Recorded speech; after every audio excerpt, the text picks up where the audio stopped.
সাথীর সঙ্গে আমার এই ধরনের কোনো কিছুই নাই। প্র্যাঙ্কিংয়ের মালিকানা চাচ্ছে সেটা হচ্ছে প্রিমা নামে একটা মেয়ে। এদের মূল মোটিভ হচ্ছে প্র্যাঙ্কিংয়ে ধ্বংস করা, ঠিক আছে। ওই যে চলে যাওয়ার তো বিভিন্ন কারণ আছে, সে অ্যাক্টিং স্কিলও তার ডাউন, সে এখন মিরাজের নায়িকা হইতে চাই। দর্শক, সময় টেলিভিশনের আজকে বিশেষ আয়োজনে আপনাদের সবাইকে স্বাগত জানাচ্ছি। আমি তানভীর হাসান। বাংলাদেশের খুব জনপ্রিয় একটি ইউটিউব চ্যানেল হচ্ছে প্র্যাঙ্কিং। সে প্র্যাঙ্কিং নিয়ে চলছে আলোচনা, সমালোচনা, চলছে অভিযোগ, পাল্টা অভিযোগ। কিন্তু তার প্রেক্ষাপটে কার কি বক্তব্য? এই মুহূর্তে আমি আছি প্র্যাঙ্কিংয়ের সিইও আর্থিক সজীব বা সজীব উদ্দিনের সঙ্গে কথা বলতে এসেছি তার অফিসেই। জানতে চাই অভিযোগের প্রেক্ষাপটে তার কি বক্তব্য, তার কি স্টেটমেন্ট। সঙ্গে থাকুন, আশা করি আপনারা অনেক প্রশ্নের উত্তর আপনি পেয়ে যাবেন। তারপর কি অবস্থা ভাই, কেমন আছেন? এই তো আলহামদুলিল্লাহ ভালো আছি। এত কিছুর মধ্যে ভালো আছেন?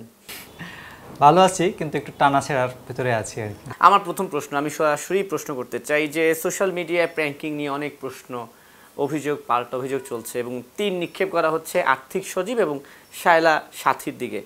সেদিকেও যাব। প্রথম প্রশ্ন হচ্ছে যে এই অভিযোগের প্রেক্ষাপটে আসলে প্রথম বক্তব্যটা কি হবে আপনার? অভিযোগগুলো টোটালি ভিত্তিহীন, উইদাউট প্রমাণ, শুধু বলে যাচ্ছে শুনেছি বলেছি এইভাবে করে অভিযোগ দিচ্ছে, ঠিক আছে। এটা আমাকে ছোট করার জন্য এবং প্র্যাঙ্কিংকে ধ্বংস করার জন্য কিছু গ্রুপ উঠে পড়ে লেগেছে, দ্যাটস ওয়াই। এখন বিষয়টা হচ্ছে কি, আমার এখন মনে হচ্ছে যে মিডিয়াতে তো অনেক ছেলে মেয়ে কাজ করতে চায়, অনেকেই সুযোগ দেয় না। আমার হাত থেকে প্রায় 12-13 জন ছেলে মেয়ে, 5-6 জন ডিরেক্টর উঠছে, অনেক অভিনেতা অভিনেত্রী উঠছে। তো এটা মিডিয়ার বাকি ডিরেক্টররা, বাকি প্রডিউসাররা তাহলে বেশি কেন ইন্ট্রোডিউস করে না? আমি যতগুলো ছেলে মেয়ে ইন্ট্রোডিউস করছি, খুব কম পার্সনই আছে ইন্ট্রোডিউস করছে। তো এখন আমার মনে হচ্ছে যে কেন করে না, এর কারণ হচ্ছে কি, আমাদের বেশিরভাগ মানুষ হচ্ছে স্বার্থপর, অকৃতজ্ঞ, ঠিক আছে। যারা একসময় কিছুই ছিল না, জিরো ছিল, ঠিক আছে, এক একজন কি করতো সেটা আমি জানি, সেটা আমি প্রকাশ করতে চাই না। সেখান থেকে তাদের তুলে নিয়ে এসে তাদেরকে আমি কাজ শিখিয়েছি, তাদের পিছনে পরিশ্রম করছি, গ্রুমিং করিয়েছি, দেন তারা এখন ছোটোখাটো স্টার হয়েছে, অনেক অনেক কিছু হয়েছে। এরপরে তারা অকৃতজ্ঞর মতো অনেক অ্যাক্টিভিটি শুরু করেছে। এই যে আপনি যে বললেন না যে একটা গ্রুপ বা একটা কিছু মানুষ প্র্যাঙ্কিংকে ধ্বংস করতে চায়, এই গ্রুপ বা মানুষ এরা কারা? এরা কোথা থেকে এসেছে?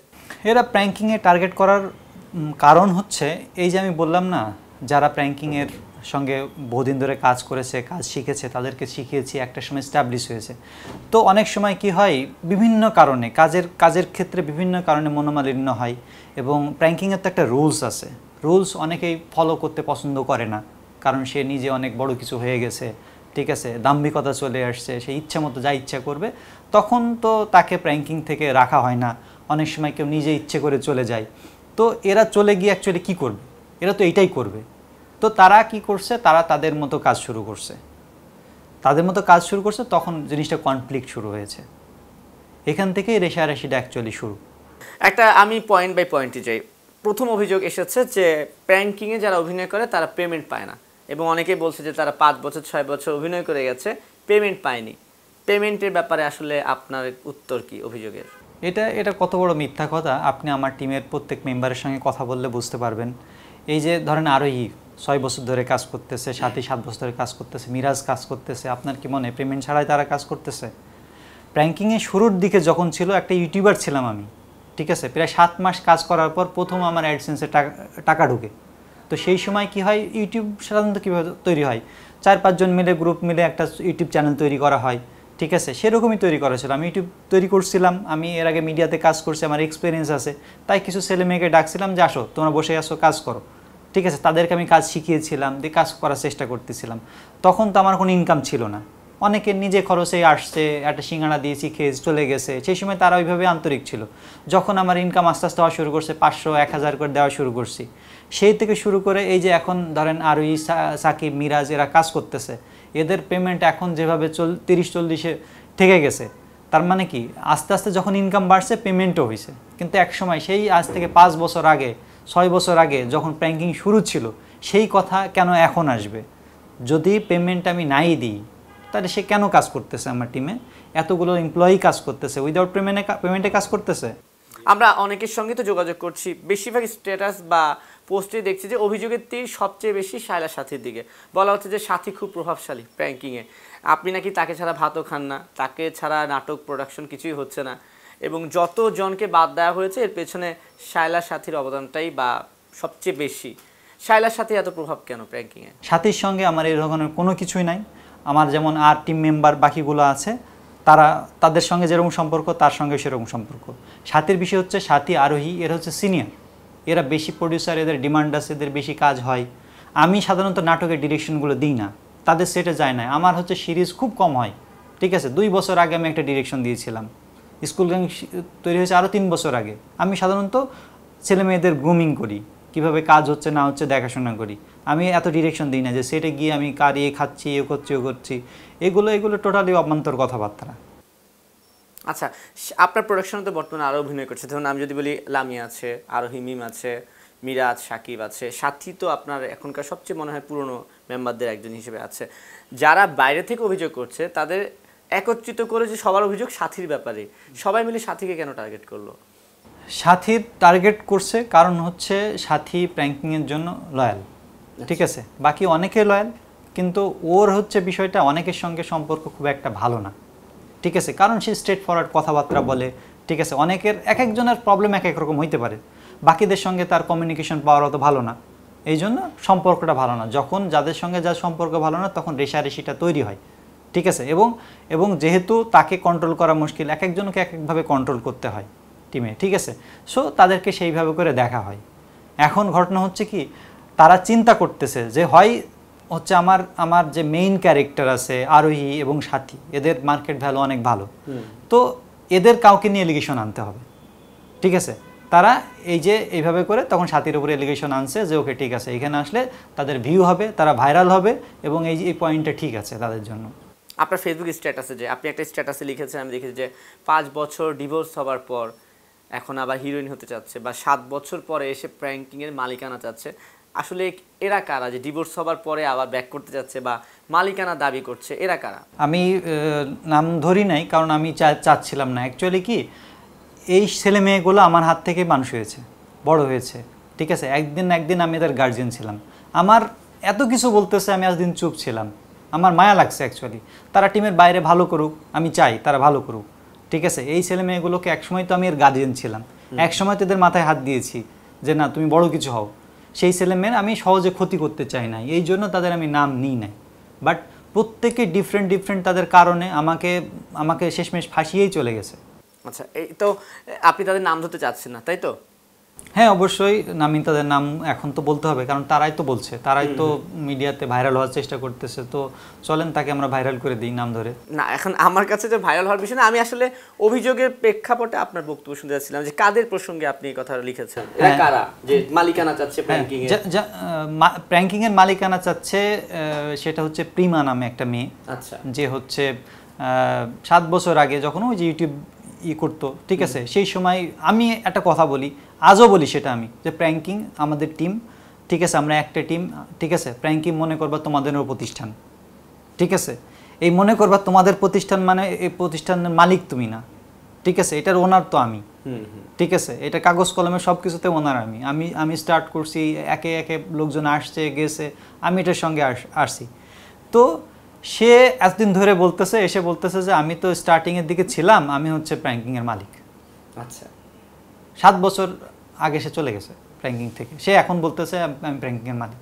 এটা তো হচ্ছে যে প্রেমার কথা বলছেন যে 7 বছর পর মালিকানা দাবি করছে। যে ডিভোর্সের প্রসঙ্গে তাহলে কার প্রসঙ্গ আসলো, যে 5 বছর পর ডিভোর্স হয়েছে এখন আবার ব্যাক করে হিরোইন হতে চাচ্ছে, এরা কারা, উনি কারা? এটা হচ্ছে তিথি প্র্যাঙ্কিং থেকে চলে যাওয়ার মূল কারণ হচ্ছে সে একটা নাটকে অ্যাক্টিং করতেছিল, অর্ধেক শ্যুট হয়েছে, অর্ধেক শ্যুট সে করবে না। কেন? সে বলল যে ভাইয়া আমার তো হঠাৎ বিয়ে ঠিক হয়েছে। তার বয়ফ্রেন্ড আমার শ্যুটেও আসতো, ঠিক আছে। তো তার নাম ছিল অনিম, সে শ্যুটেও আসতো, তারপর হঠাৎ তার বিয়ে ঠিক হলো। এই জন্য আমার সে অর্ধেক কাজ, আমি বললাম আমার তো ফেসে যাবো, আমার টাকা লোকসান হবে, তুমি কাজটা করে দাও। ও বলছে না, আমার শ্বশুরবাড়ির লোকজন চায় না যে আমি কাজ করব। তো সে কী করছে, সে অর্ধেক কাজ ফেসে সে বিয়ে করলো। বিয়ে করার পরে সে আমাদের সবাইকে, টিমের সবাইকে আনফ্রেন্ড করে দিয়েছে, মিডিয়া ছেড়ে দিয়েছে। ওকে, ঠিক আছে, বেস্ট অফ লাক, যদি মিডিয়া ছেড়ে সে সংসার করতে চাই ও করুক। এরপরে 4 বছর পর তার ডিভোর্স হয়েছে। সে আমাকে হঠাৎ ফোন দিয়ে বলে যে ভাইয়া আমার তো ডিভোর্স হয়ে গেছে, এখন আমি মিডিয়াতে ব্যাক করতে চাই, এটা সম্ভব কিনা। আমি বললাম যে সম্ভব, তুই তো এখন তো তোর ওইভাবে জনপ্রিয়তা নাই, এখন নাটকগুলো সাধারণত প্রডিউসার কিনে, এটা তো আমি বানাই না। প্রডিউসারের ডিমান্ড থাকতে হবে তোকে নিয়ে, তখন তৈরি করা হবে। একটা কাজ করব, সামনে স্কুল গ্যাং সিরিজ আসছে, তোকে আমি সেখানে ইন্ট্রোডিউস করাবো, আবার তোকে মানুষ চিনবে, তখন আমরা কাজ শুরু করব। বলছে আচ্ছা ঠিক আছে। কয়দিন পর সে আমাকে ফোন দিল, ফোন দিয়ে বলে যে ভাই আমার কিছু টাকা দরকার। কত টাকা দরকার? 20,000। আমি বলছি এত টাকা তো আমার কাছে এখন নাই। তো আচ্ছা ঠিক আছে, তোকে 10,000 টাকা দিচ্ছি। 10,000 টাকা ধার দিলাম, সেটাকে এখনও ব্যাক করে নাই। এরপরে কি হয়েছে, সে হঠাৎ একদিন আমার ফোন দিয়ে বলে যে তুমি হচ্ছে আমাকে স্কুল গ্যাংয়ে নিবা না, ঠিক আছে, কারণ সাথী তোমার নিষেধ করছে। আমি বলছি তোমার কে বলছে? আমি তো ক্লিয়ার বলছি যে আমি স্কুল গ্যাংয়ে নিব, তোকে আবার রিইন্ট্রোডিউস করব, ঠিক আছে। কে বলছে যে সাথীর কারণে? স্কুল গ্যাং যেদিন শুরু হবে তুই থাকবি না যখন, তখন তুই আমাকে কোশ্চেন করিস স্কুল গ্যাং তো শুরু হয়ে গেল, তুমি তো আমার ডাকলে না, তখন তুই এই কোশ্চেন করতে পারবি। শুটিংটা এখন শুরুই হয়নি। শুটিং শুরু হয় নাই, আগে শুটিং শুরু হতে দেখ, স্ক্রিপ্ট লেখা শুরু করতে দে, ঠিক আছে। এটা 3-4 মাস আগের কথা, স্কুল গ্যাং শুরু হয়েছে রিসেন্ট মান্থে, 3-4 মাস আগের কথা। দিয়ে ও বলছে আমি জানি হচ্ছে তুমি আমারে নিবা না, ঠিক আছে। এরপরে সে কী করছে, আমাদের এখান থেকে বের হওয়া যারা এক্স মেম্বার, তারা যে একটা টিম তৈরি করছে তাদের সঙ্গে জয়েন করছে, জয়েন করে আমার নামে উল্টাপাল্টা শুরু করছে। আমার ওয়াইফরে ফোন করে সে উল্টাপাল্টা বলে, ঠিক আছে, এরকম উল্টাপাল্টা বলা শুরু করছে। আচ্ছা, সামিয়ার প্রসঙ্গে আমি আসবো, কিন্তু এখানে একটা মাত্র বলছিলেন না যে এখান থেকে বের হয়ে গিয়ে আরেকটা টিম রেডি করেছে, টিমে কারা কারা আছে বা কিসের টিম সেটা? সেটা একটা প্রোডাকশন হাউস, তারা তৈরি করছে। প্র্যাঙ্কিং যেমন তারাও তৈরি করার চেষ্টা করতেছে, বাট আমি চাই যে তারা ভালো করুক, আচ্ছা, ঠিক আছে।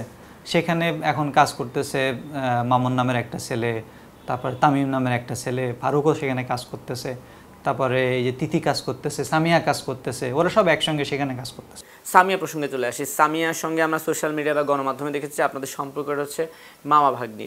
আবার সেই সামিয়াই আপনাকে নিয়ে একের পর এক পোস্ট দিচ্ছে, প্রশ্ন করছে, প্রশ্ন তুলছে অভিযোগের। সামিয়ার সঙ্গে আসলে আপনার সম্পর্ক কি, বা আপনার সঙ্গে তার শত্রুতাটা কোথায়? এখন সামিয়া হচ্ছে আমার দুঃসম্পর্কের ভাগ্নে, অ্যাকচুয়ালি আমার দোলা ভাইয়ের বোনের মেয়ে, আপন ভাগ্নে না, আপন ভাগ্নে না। তো সে যদি আমার আপনই হয়ে থাকে, তাহলে কি সে সোশ্যাল মিডিয়াতে আমার কথা বলতে আসবে? সে ইন্টারভিউ আমার কথা বলতে পারবে? সে আমার যদি সমস্যা হয় তাহলে আমার ফ্যামিলি এসে বলবে, আমার ফ্যামিলির সঙ্গে কথা বলবে সে, তাই না? এটা খুব ফ্যামিলির বিষয়। আমি যদি ফ্যামিলিতে এরকম খারাপ কিছু করি, সে তো আমার ফ্যামিলিতে এসে কথা বলবে, সে সোশ্যাল মিডিয়াতে কেন যাবে? তাহলে তার ইন্টেনশনই খারাপ, এইটা বুঝতে হবে। এবং সে কী ইন্টেনশন নিয়ে কাজ করতেছে, কেন করতেছে? বিকজ অফ তার মার সঙ্গে আমার আপুর, বড় আপুর হচ্ছে জমি জায়গা নিয়ে একটা ঝামেলা হয়েছিল, ওদের বাসায় গণ্ডগোল হয়েছিল, ঠিক আছে। সেইটাতে আমি আমার দোলা ভাইয়ের আপুর পক্ষে মতামত দিছিলাম। এরপর থেকে সে প্রথমে আমার আপুকে নিয়ে স্ট্যাটাস শুরু করে, তারপর সে আপু তো পপুলার কেউ না, সেই স্ট্যাটাস তো ভাইরাল হয় না। এরপরে সেখানে আমার নাম লাগানো শুরু করে। তো আমার নাম যখন দিছে তখন তো পাবলিক একটু রেসপন্স করা শুরু করছে, তখন দেখতেছে না এ তো হালে পানি পাচ্ছে। এরপরে সে আমাকে নিয়ে বলা শুরু করছে। তখন তার সঙ্গে বাকি যে আমার এক্স মেম্বাররা আছে তার সঙ্গে তখন ফ্লো দেওয়া শুরু করছে যে ওকে ঠিক আছে, প্র্যাঙ্কিংকে ডাউন করার টাইম আসছে, এইভাবে র্যাঙ্কিংয়ে ডাউন করে দিতে হবে যেন তাদের প্রোডাকশনে মার্কেটে একটা ভালো পজিশন করতে পারে, কারণ তাদের প্রডিউসার আমাদের প্রডিউসার সেম লেভেলের প্রডিউসার। সামিয়া একটা অভিযোগ করেছে, আমি এখানে আসার আগে তার সঙ্গে আমার ফোনে কিছু কথা হয়েছিল। তিনি বলেছেন যে প্র্যাঙ্কিংয়ের জন্ম আমার বাসা থেকে, প্র্যাঙ্কিংয়ে শুটিং হয়েছে আমার বাসায়, সে প্র্যাঙ্কিং নিয়ে আমি কেন কথা বলবো না। এটা টোটালি মিথ্যা কথা। প্র্যাঙ্কিং শুরু হয়েছে যে সময়, সে সময় আমি ম্যাচে থাকতাম, ঠিক আছে। এবং আমি যে ম্যাচে থাকতাম আমার বাকি ফ্রেন্ডরা কেউ বিদেশ চলে গেল, কারো চাকরি হয়ে গেল, কিন্তু ওইটাতে আমি থাকা শুরু করলাম। এরপরে সামিয়া কি করছে, ও প্রেম করে বিয়ে করছে। তখন ওর ফ্যামিলি সে বিয়ে মেনে নেয় না। এরপরে ওরা বাসা খুঁজতেছিল, তখন আমার বাসায় সাবলেট হিসেবে ওঠে, আমার বাসায়, ঠিক আছে। তখন তার হাজব্যান্ডের টাকা পয়সা এরকম ছিল না, ঠিক আছে। কোনো মাসে বাকি রাখছে, পরিশোধ করছে, এমন না টাকা বাকি রাখছে, পরিশোধ করছে। আমার বাসায় সাবলেট ছিল, ঠিক আছে, 2 বছর মতো। এরপরে তারা আলাদা বাসা নিছে, আমার 2টা বাসা পরে আর একটা বাসা নিছে। তো স্বাভাবিকভাবে আমার তো বাসায় শ্যুট করতে হয়, আমার বাসায় শ্যুট হয়, এবং সেও টুকটাক অ্যাক্টিং করতো। তো সেই সময় তার বাসাতে 2-3টা নাটকের, মানে নাটক তো না, তখন ফানি ভিডিও টাইপ হইতো, সেইগুলোতে শ্যুট হয়েছিল। এই হচ্ছে বৃত্তান্ত। তার বাসার থেকে প্র্যাঙ্কিং তৈরি হয়েছে এইটা না, ঠিক আছে, এইটা না। আমার বাসার থেকে প্র্যাঙ্কিং তৈরি হয়েছে এবং তার লাইফের স্টার্টিং আমার বাসা থেকে হয়েছে। এটা টোটাল অবান্তর কথাবার্তা। তাহলে এখন তো আমার একটা প্রশ্ন আসতে পারে, যেহেতু সম্পর্কে দুঃসম্পর্কে করা কাছের হোক, আপনাদের মামা ভাগ্নি সম্পর্ক বা আত্মীয়তা আছে, তো তো সামিয়া বা আপনার পরিবার কেন এটা সমাধান করার চেষ্টা করেনি, সেটা কেন জমি জমা সম্পত্তির হিসাবে এই প্র্যাঙ্কিং এর আজকে এই জায়গা পর্যন্ত গড়ালো? শুধু জমি জায়গা না, সামিয়া নিজে অ্যাক্টিং করতে চেয়েছে, তার একটা সন্তান আছে, সে অ্যাক্টিং স্কিলও তার ডাউন, সে এখন মিরাজের নায়িকা হইতে চায়। মানে এইটা কি উনি নিজেই বলেছেন? হ্যাঁ, এটা নিজেই বলেছে এবং উনি স্ট্যাটাসেও লিখছে, রিসেন্ট স্ট্যাটাস দেখবেন ওখানেও লিখছে, মেনশন করছে যে আমার 7 বছরের বাচ্চা আছে তাই বলে কি আমি নায়িকা হইতে পারবো না, ওখানে লিখছে সে। তো আমি বানাইতে চাই না, এখন বানাইতে চাই না কেন সেটাও একটা বড় কোশ্চেন, এবার আমার বিরুদ্ধে লাগা শুরু করছে। ঠিক আছে, তো এই আর একটা হচ্ছে ফ্যামিলির বিষয়ে কেন সে বসে নাই, এই ঝামেলাগুলো কেন, ফ্যামিলির সে কারো কথা শোনে না। তার আপন 3-4টা মামা আছে, 3টা মামা আছে, তাদের সঙ্গে আপনি কথা বলেন, তার নানির সঙ্গে আপনি কথা বলেন, মোটামুটি তার তো বাবা নাই, সে মোটামুটি অবাধ্য, টোটালি অবাধ্য। ঠিক আছে, তো তাদের সঙ্গে আপনি কথা বলেন, তাহলে বুঝবেন যে তার মোটিভটা কি। তাহলে দিন শেষে যদি আমি বলি, প্রশ্ন এখন আপনার কাছে, আপনার কি শঙ্কা যে এই যে সবাই যে সামিয়া বলুন, তিথি বলুন, বা মামুন বলছেন, ফারুক বলছেন, বা অন্যান্যরা যে আছে, বা অনেকেই দেখছি যে কথা বলছে, মুখ খুলছে, এদের আসলে দিন শেষে প্র্যাঙ্কিং নিয়ে মূল মোটিভটা কি? প্র্যাঙ্কিং ধ্বংস করা, এটাই আপনি বলতে যাচ্ছেন? হ্যাঁ, এদের মূল মোটিভ হচ্ছে প্র্যাঙ্কিংয়ে ধ্বংস করা। ঠিক আছে, ওই যে চলে যাওয়ার তো বিভিন্ন কারণ আছে, আমি সেই সব কারণ যদি বলি তাহলে একজনের মানে পায়ের নিচে মাটি থাকবে না, কিন্তু আমি এগুলো বলতে চাই না। বললাম না, এগুলোকে আমি তো একসময় মানুষ করছি, এই জন্য আমার একটু আমি মায়া দেখাচ্ছি, এগুলো আমি বলতে চাই না। কিন্তু তাদের মূল মোটিভ হচ্ছে এই যে এইভাবে করে সস্তা জনপ্রিয়তায় আসা, তাদের কাজ যেন মানুষ দেখে, তারা যেন পপুলার হইতে পারে, তারা যেন আমাদের মার্কেটে ডাউন করে নিজেরা এস্টাবলিশ হইতে পারে, তারা যেন নায়িকা হইতে পারে। ঠিক আছে, তো এবং হওয়ার চেষ্টাও করতেছে তারা অলরেডি, কিন্তু পাবলিক তো তাদের একসেপ্ট করতেছে না। কিন্তু এইখানেও কিন্তু আরেকটা ব্যাপারও আছে, আপনি জানেন কি জানেন, অনেকে বলছে যে যেহেতু সামনে স্কুল গ্যাং সিজন আসতেছে নতুন, ওইটাকে একটা হাইপে তোলার জন্য আপনারা নাকি প্ল্যান করে এই ধরনের প্র্যাঙ্কিংকে নিয়ে মানে হাইপ তুলছেন সোশ্যাল মিডিয়ায়, এমন কোনো অভিযোগের সত্যতা আছে? এটা মোটে সত্যতা নাই, কারণ হাইপ তোলার জন্য প্র্যাঙ্কিং, স্কুল গ্যাং নামটাই যথেষ্ট। স্কুল গ্যাংয়ের অনেক ফ্যান বেজ আছে, প্র্যাঙ্কিংকে যারা ভালোবাসে, ঠিক আছে, প্র্যাঙ্কিংয়ের দর্শক বন্ধুরা আছে, তারা প্র্যাঙ্কিংয়ে বিশ্বাস করে, সবসময় প্র্যাঙ্কিংয়ের জন্য সাপোর্ট দিয়ে থাকে, আর তারা অধীর আগ্রহে অপেক্ষা করছে যে স্কুল গ্যাং কবে আসবে। স্কুল গ্যাংয়ের যে হাইপ অলরেডি আছে, এটার জন্য এইসব নেগেটিভ মার্কেটিং আমার দরকার নাই। ঠিক আছে, অনেক কথা বলেছি, শেষমেশ যদি বলতে চাই যে এখন এই মুহূর্তে এসে আপনি আসলে পরবর্তী স্টেটমেন্ট কি নিচ্ছেন, বা আপনার পরবর্তী পদক্ষেপ কি? এখন তো আমি আফসোস করছি যে এদের আসলে সুযোগ দিয়ে এত বড় কিছু করাটাই অ্যাকচুয়ালি আমার উচিত হয় নাই, এই জন্যই মানুষের উপকার করে না অ্যাকচুয়ালি। তো আমি অলরেডি কয়েকজনকে লিগ্যাল নোটিশ পাঠিয়েছি, কিছু ভিউ ব্যবসায়ী, কিছু চ্যানেল আছে, ঠিক আছে, সব চ্যানেলগুলো তো ভালো নয়, কিছু আছে যে তারা ভিউ চাই, তাদের বিরুদ্ধে আমি লিগ্যাল নোটিশ পাঠিয়েছি।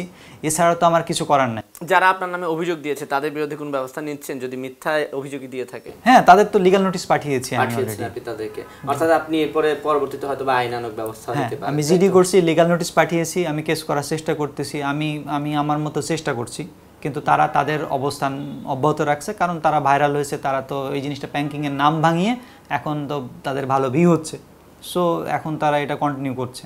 ঠিক আছে, আর্থিক সজীব অনেক কথা বলেছি, শেষমেশ প্র্যাঙ্কিংকে কিছু মানুষ ভালোবাসে, প্রশ্ন যতই আসুক না কেন উত্তর তো দিয়েছেন, শেষমেশ যদি কিছু বলার থাকে আপনি চাইলে দর্শকদের উদ্দেশ্যে বলতে পারেন। আমার দর্শক বন্ধুরা তারা জানে যে প্র্যাঙ্কিং টিম কত সৎ এবং লয়ালিটি নিয়ে কাজ করে, খুব খুব ছোট থেকে উঠে আসা একটা টিম, যেখানে আমরা দর্শকদের সবচেয়ে বেশি প্রাধান্য দিয়ে থাকি। আমরা আমাদের কাজের ভিতরে ভালগারিটি রাখি না, আমরা গালাগালি রাখি না, আমরা সেই জিনিসগুলো সবসময় ভালো কিছু রাখার চেষ্টা করি। সো দর্শকের বিশ্বাস আমাদের উপরে আছে। তো আপনারা এইসব উল্টাপাল্টা যারা ছড়াচ্ছে এদের প্রতিহত করার চেষ্টা করবেন, এবং এদের কথাগুলো আপনারা বিলিভ করবেন না। আপনারা বন্ধু হয়ে সেই 2015 সাল থেকে আজ পর্যন্ত আছেন, আজীবন থাকবেন আমাদের পাশে। সবাইকে ধন্যবাদ। ঠিক আছে, আপনাকে অনেক ধন্যবাদ। অনেক প্রশ্ন জানার ছিল, সোজা সাপটা উত্তর দিয়েছেন। দর্শক এতক্ষণ কথায় বলছিলাম প্র্যাঙ্কিংয়ের সিইও আর্থিক সজীবের সঙ্গে, আপনাদের হয়েই প্রশ্নগুলোর উত্তর বের করার চেষ্টা করেছি। আশা করি উত্তরগুলো পেয়েছেন। যে যেখানে থাকবেন ভালো থাকবেন এবং সময় টেলিভিশনের সঙ্গে থাকবেন।